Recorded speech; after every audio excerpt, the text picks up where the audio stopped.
기도하신 전에 오늘 우리가 주님의 말씀에 귀를 기울여 주의 말씀에 지혜와 은혜를 받게 하옵소서. 예수 그리스도 이름으로 기도합나이다. 아멘.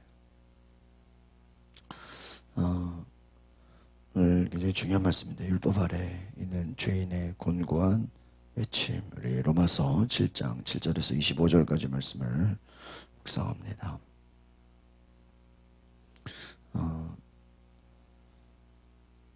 우리 오늘 말씀의 제일 핵심은 우리 뒷부분이라고 할 수 있습니다. 이 사도 바울이 참 하나님 앞에 놀라운 큰 사람이다 라고 할 수 있는 것은 이 바울의 겸손함이라고 할 수 있습니다. 또 바울은 정직하고 솔직한 사람이다 라는 것이죠. 자신을 포장하거나 자신을 또한 이렇게 막 과장하고 그런 것이 없습니다. 오히려 자신의 모습을 정확하고 솔직하게, 참 우리가 지도자로서 우리 갖춰야 될 성품이 바로 이런 진정성과 정직함, 하나님 앞에서 진실함. 이 말씀을 쓰면서 자신이 다 선을 행한다 이게 아니라 뭐라고 말합니까? 19절에 보니까 내가 원하는 선은 행하지 않고 오히려 원하지 않는 악을 행한다. 자신 안에 악이 있다고 하는 것을 인정하는 것이죠. 그러니까 우리가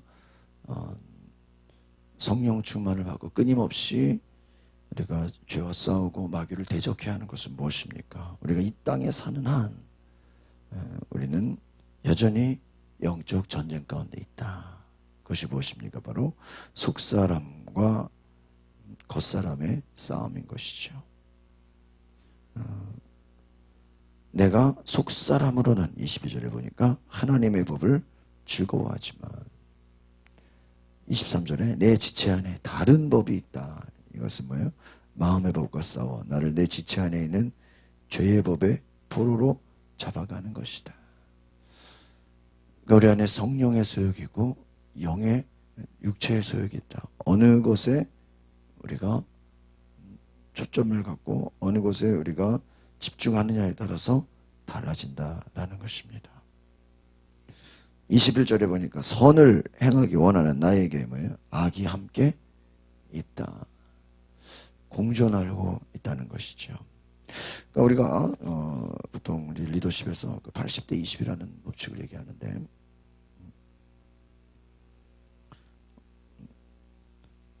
자신의 장점과 단점이 있다고 칩시다. 다 있죠. 그런데 어떤 사람은 자신의 단점을 고치는데 거기에 에너지를 써요.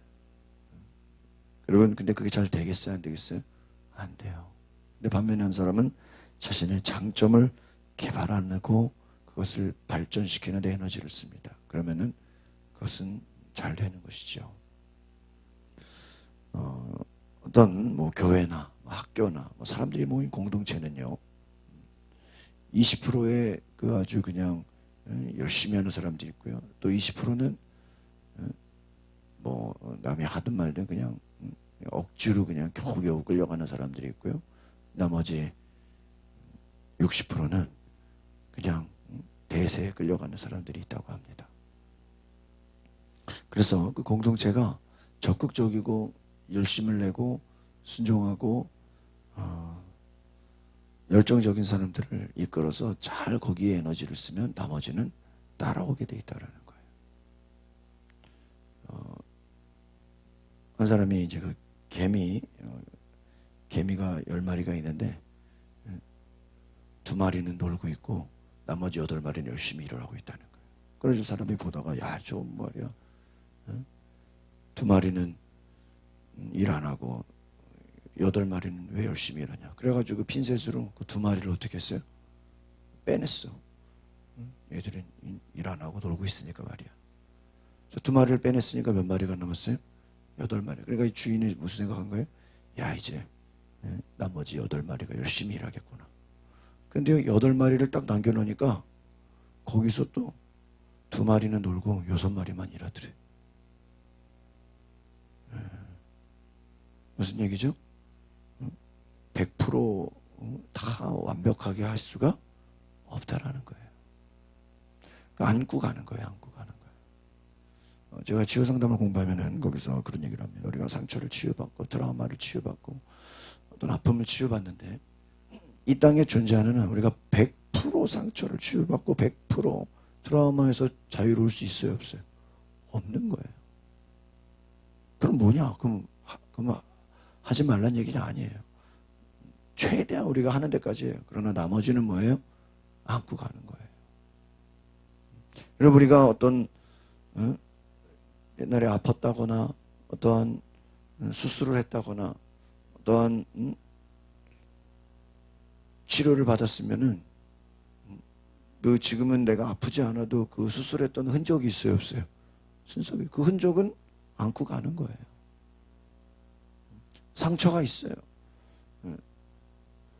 우리가 하나님 앞에서 그럼 우리가 그냥 뭐든지 그냥 뭐 적당히 하는 거냐? 그게 아니죠.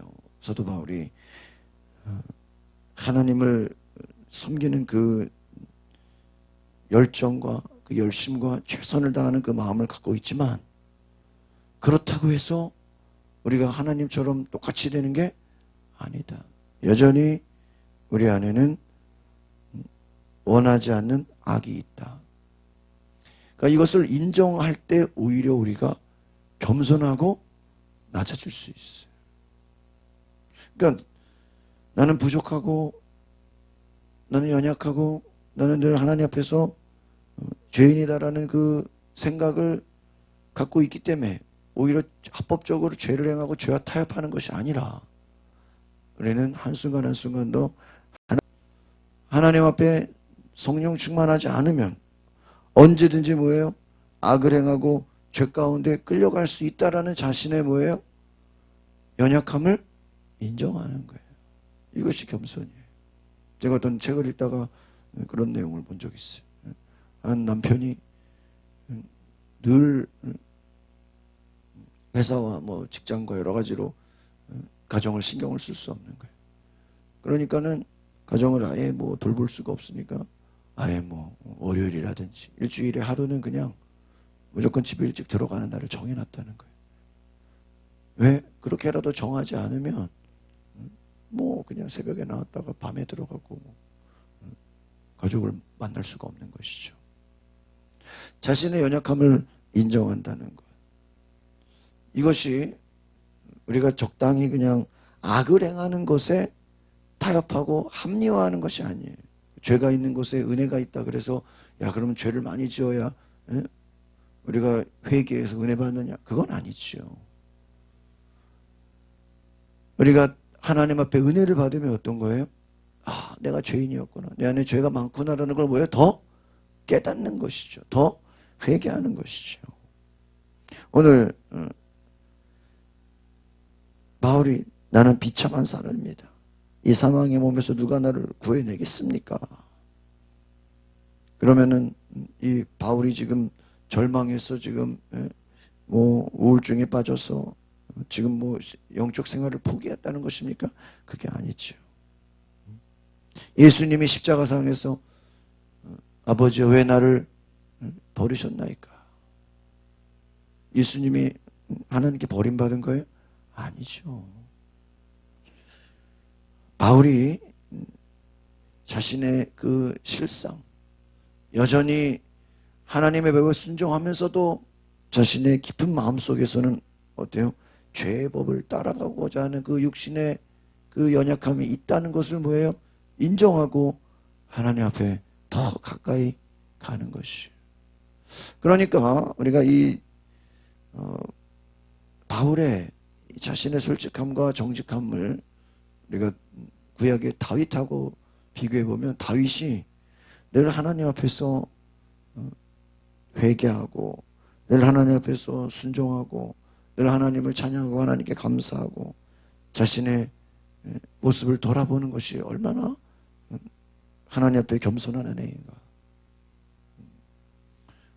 욥이 왜 의인이라고 칭찬을 받았습니까? 욥기 1장에 보면 욥은 매일매일 저녁마다 자신과 또 자녀들과 가족을 위해서 오늘 우리가 알고 지은 죄가 있다면 용서해 주시고 또 모르고 지은 죄가 있다면 우리가 보세요. 모르고 지은 죄가 얼마나 많아요. 여기서 얘기하는 게 뭐예요? 죄를 죄로 여기지 않았던 그 많은 허물들 그것을 날마다 회개했어요. 날마다 회개하니까 하나님 뭐예요? 얘는 동방의 의인이다. 자신의 부족함을 깨닫고 하루라도 기도하지 않으면 우리는 살아갈 수 없습니다 라고 고백하는 그 사람의 고백과 나는 기도하지 않아도 얼마든지 살아갈 수 있어, 그 고백이 얼마나 차이가 있겠어. 나는 선만 행한다고 자신하는 사람과 나는 여전히 내 안에 선도 있지만 악도 있다고 고백할 때 우리가 그것을 인정하기 때문에 오히려 넘어지지 않는 거예요. 제가 전에 교회에 있을 때 운전을 많이 했는데 그 목사님이 그런 얘기를 하더라고요. 운전이라는 것이 다 똑같다는 거예요. 모든 사람이. 오히려 면허를 따고 초보 운전을 붙이고 막 겁이 나서 조심조심 막 조심조심 운전을 하다 보면요 사고가 안 난대요. 그렇죠? 누가 초보 운전하고 사고 내겠어요? 누가 초보 운전이 뭐 1차선 달리겠어요? 초보 운전이 막 끼어들게 하겠어요? 처음에 면허 따가지고는요 사고 날까봐 겁먹어가지고요 저도 막 무서워서 고속도로도 못 나갔어요. 그래가지고 그냥 사고 날까봐 얼마나 조심스럽게 운전하는지 빨리 달리지도 않고 끼어들지도 않고요. 그냥 웬만하면 그냥 골목도 안 들어가고 조심 운전해. 그러면 사고가 나요, 안 나요? 안 나요. 그럼 이제 한참 운전하다 사고가 안 나면요 어떤 생각을 해요? 야 이제 마음 놓고 운전해도 사고가 안 나는구나. 그래서 이제 안심하고 사고가 안 나겠지 하고 마음 놓고 이제 그때부터 조심 안 하고 운전하면 그때 사고가 나는 거예요. 그때 접촉 사고도 나고 부딪히기도 하고 막 주차하다가 막 차가 막 망가지기도 하고 그러는 거예요. 그래서 몇 번 접촉 사고가 나고 몇 번 그 사고를 겪고 보험 처리하고 그러면요 이제 그때부터 뭐 하는 거예요? 조심한다는 거예요. 야 방심하면 큰일 나는구나. 방심하면은 큰일 나는구나. 제가요 이제 큰 차를 운전한 적 있고 가끔 이렇게 또 큰 차를 예전에도 운전한 적이 있어요. 근데 제가 딱 운전해 보니까 야 이게 말이야 운전이 이게 특별히 밤에는 이 옆에나 장애물이 잘 안 보여요. 그 뒤에 요즘은 카메라가 있지만 또 그 어떤 차든지 앞에 모서리는 안 보이게 돼 있어요. 그렇죠? 그러니까 늘 보면 이런 모서리 어떻게 돌다가 이런 데서 부딪히고 사고 나고. 제가 교회 저 2호차 딱 뽑고 나서는 나오고 나서는 내 스스로 야 이거는 주차하다가 부딪히니까 내가 이거는 사고 이거는 조심해도 이건 사고 날 수밖에 없겠다. 부딪힐 수밖에. 아니 내 스스로 인정을 했어요. 인정을 하니까 제가 그냥 앞뒤 좌우로 그냥 카메라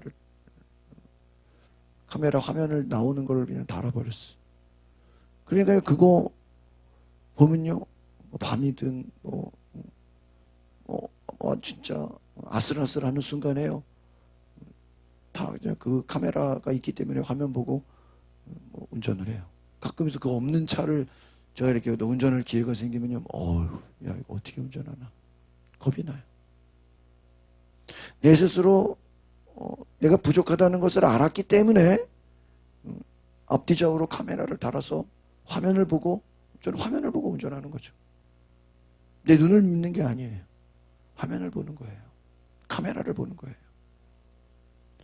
우리가 하나님 앞에서 내가 하루도 기도하지 않으면 내가 하루라도 하나님 말씀 의지하지 않으면 특별히 제가 이번에 우리 코로나를 보내면서 그래도 막 기도회를 하고 성경 통독을 막 계속 하고 특별히 교회 뭐 프로그램들을 계속 유지했던 것은 뭐 성도들에 대한 영적 생활도 있지만 제 자신을 위한 어떤 믿음이 아니었나 그런 생각이 들어요. 내가 이렇게라도 말씀을 듣지 아니하면 내가 이렇게라도 기도하지 않으면 그냥 주변에 그냥 끌려갈 텐데, 이 사람 저 사람 하는 말에 그냥 내가 영향받을 텐데. 어제 우리 구집사님 몇 달 만에 오랜만에 동네 교회에 한번 새벽 기도를 갔는데 교회가 닫혀 있더라는 거예요. 왜 닫혀 있겠어요? 코로나로 인해서 그냥 새벽에 안 모이는 거예요. 여러분, 우리가 영적 생활이 뭐 코로나니까, 뭐 비가 오니까, 뭐 여러 가지 다른 이유들을 들어가지고요 안 하고 축소하고 우리가 내려놓다 보면요 우리의 믿음이 다 사라져 버리는 거예요. 그러니까 저는 그 말이 맞는 것 같아요. 목사라 할지라도요, 뭐 한만 못해 신앙할지라도요 주일 3번 빠지면요 불신자 돼 버려요. 우리가 그것을 인정할 때, 내가 주일 성수를 지키고 하나님 앞에 11조 생활을 하고 영적인 기도와 말씀 생활을 하지 않으면 나는 언제든지 뭐예요? 불신자처럼 살아갈 수 있다라는 것을 인정할 때, 우리가 하나님의 법을, 우리가 하나님 말씀을 붙잡을 수밖에 없는 거예요. 우리가 기도할 수밖에 없는 거예요. 성령을 의지할 수밖에 없는 거예요. 다윗이 하나님 앞에 주의 임재가, 주의 영이 나를 떠나면 나는 하루도 살아갈 수 없다. 주 없이 살 수 없네. 오늘 우리가 찬양한 것처럼 주님 없이는 내가 살아갈 수 없습니다라는 것을 고백하는 믿음. 오늘 이것이 우리가 주님을 의지하는 믿음인 줄 믿습니다. 내 속에 우리가 성령 충만하다고 뭐 우리가 100% 다 성화되는 겁니까? 아닙니다. 우리 감리교회 교리적으로는 성화와 완전, 예수 그리스도의 완전을 향해 가지만 늘 우리가 그 완전을 향해 우리가 계속해서 달려가는 거예요. 이것은 뭐와 같냐면 자전거가 계속해서 페달을 돌리지 않으면 어떻게 돼요? 응? 쓰러지게 돼 있어. 아마 페달을 밟는 동안에는 잠시 잠깐 내가 발을 굴리지 않아도 가는 것 같아. 그러나 계속해서 발을 굴리지 않으면 어떻게 돼요? 어느 순간에는 자전거가 넘어지게 되어 있는 거예요. 자동차가 계속 굴려야 자동차가 엔진이 돌아가는 것처럼 우리의 믿음이 계속해서 올라가지 않으면, 계속해서 몸부림치지 않으면 육신으로 죄의 법을 섬기는 것을 우리가 깨닫고 하나님의 법을 따라가기 위해서 물고기가 그 막 거슬러 올라가려고 하는 그 몸부림을 치는 것처럼 우리의 믿음이 그렇게 하나님 앞에서 거슬러 올라가려고 하는 그러한 믿음의 노력을 하지 않으면 우리는 육신의 죄의 법에 끌려간다는 거예요. 원함은 있지만 행함이 없다는 거예요. 예수님 뭐라고 그랬어요? 마음으로는 원하지만 육신이 따라오지 못해. 시험에 들지 않게 깨어있어 기도하라. 마음은 원이로되, 마음은 원이로되 행함이 없다는 거예요. 우리가 얼마나 마음은 많습니까? 그러나 행함이 없죠. 왜 그렇습니까? 우리 가운데 그 행하지 못하는, 행함을 못하게 하는 것이 뭐예요? 그것이 악이라는 거예요. 순종해야 돼. 그래서 하나님 말씀에는요, 제 방에 그 책 제목이 즉각순종. 이 즉각순종이 맞는 것 같아요. 저도 가끔 이렇게 보면 뭔가를 해야지 하고 그때 안 해버리면요, 2, 3일 지나가면 뭐 해버려? 잊어먹어버려. 언제, 나중에 내가 그때 그거 했어야 되는데. 그런 일이 참 많아요. 우리가 하나님 앞에서 무엇을 행하고자 할 때 즉각적으로 순종하지 않으면 어떻게 돼요? 마귀가 찾아와서 미루게, 나중에는 아무것도 하지 못하게 한다는 것입니다. 우리가 하나님의 법을, 하나님을 섬기는 그것, 우리가 어제 말씀처럼 성령 안에 새롭게 되어서 우리가 주님의 말씀에 온전히 순종하는 그 신앙가 있기를 소망합니다. 우리가 나의 부족함, 나의 연약함을 바울처럼 인정하면서 내가 매일 주님을 바라보고 신뢰합니다 라고 고백할 수 있는 저와 여러분 되시길 바랍니다. 기도하겠습니다. 거룩하신 주님, 비가 오고 곳곳에 재난사고가 많습니다. 코로나가 끝나가는 것 같은데 더 많은 자연재해로 어려움을 겪고 있습니다. 하나님, 한순간 한순간도 우리는 주님을 의지할 수밖에 없습니다. 성령으로 주의 말씀으로 인도함 받지 않으면 우리는 하루도 살아갈 수 없습니다. 사도 바울과 같이 우리가 마음으로 하나님의 법을 따르지만 늘 육신은 죄의 법을 따라가고 있다는 이 사실을 인정함으로써 우리가 하나님의 법을 따라가기 위해, 우리가 선을 행하기 위해, 하나님의 의를 따라가기 위해 몸부림치며 성령을 의지하며 주님을 바라보며 하나님 앞에 날마다 나아가는 믿음의 종들 되게 하여 주시옵소서. 예수 그리스도 이름으로 기도합나이다. 아멘. 오늘 말씀을